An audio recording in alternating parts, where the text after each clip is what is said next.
Hi. In this video, I'm going to demonstrate how to enter Coover-style tablature for Anglo Concertina in MuseScore 4.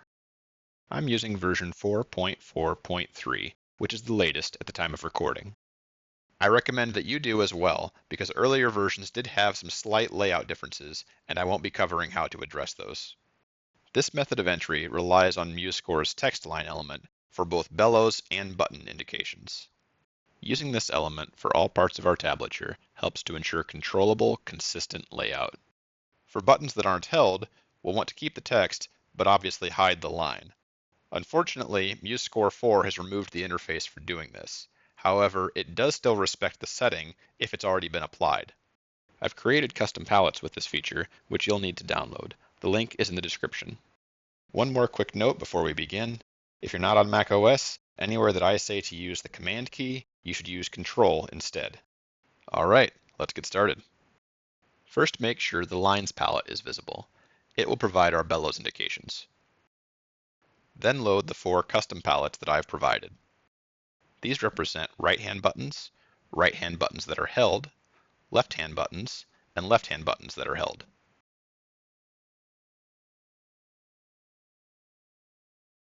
When I start a new score, I like to modify its style to give the button indications a more useful default position. Navigate to the text line options, set the position below Y to +3 and the position above Y to -3. Now we're prepared to actually begin entering tablature. I like to develop my arrangements outside of MuseScore, so I'm entering a completed arrangement from my notes. When working this way, I'll start with the bellows indications.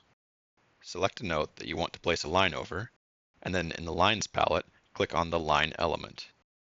You can quickly navigate to the next note with the arrow keys.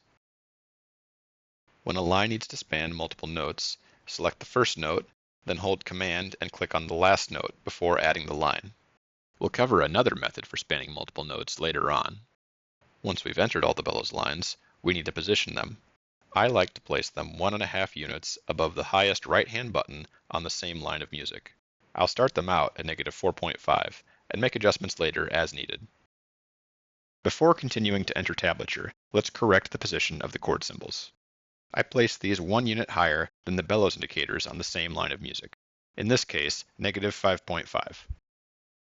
Next, I'll enter the right-hand buttons. This works exactly the same way, except that I'll use the custom Concertina R palette to enter the correct number for each note. You'll notice a faint line after the added number, but that won't be drawn when you print or export the score. As you might expect, we'll enter the left-hand buttons with the Concertina L and Concertina L hold palettes. The hold palettes produce darker lines that will appear in print and export. Sometimes you'll need to add buttons on a different rhythm from the melody. My preferred way of accomplishing this is to add hidden rests in a second voice.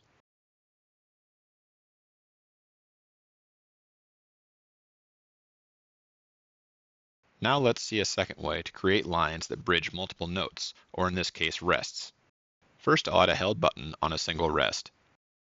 If I select it and hold Shift, I can use the arrow keys to adjust where it ends. I can also select just the beginning to adjust it in the same way.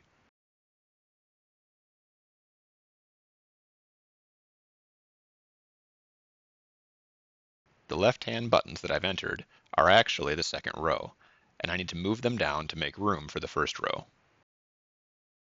I place adjacent rows of buttons 2.5 units apart.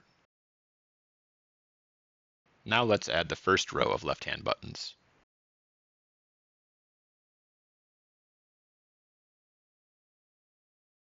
All that's left is to make some adjustments to the visible lines. The remainder of what I'm going to show you should be considered a starting point. This is my default approach, but some situations require something slightly different to achieve the correct visual appearance. First, I'm going to select hold lines that end mid-measure, select their end node, and then tap the left arrow key twice to create space with the buttons that follow. 2 character buttons take up more space, so when one of those immediately follows the hold line, I'll press the left arrow key 3 times instead of 2. The bar lines that separate measures naturally create a bit of extra space. As a result, hold lines that stop at the end of a measure don't require this kind of adjustment. Bellows lines also need to be adjusted. For these, I select the entire line and press the left arrow key once. For pull lines that terminate at the end of a measure, I only adjust the beginning node. When a pull line begins over a right-hand 2-character button, I give its beginning node one extra nudge. And that's really it.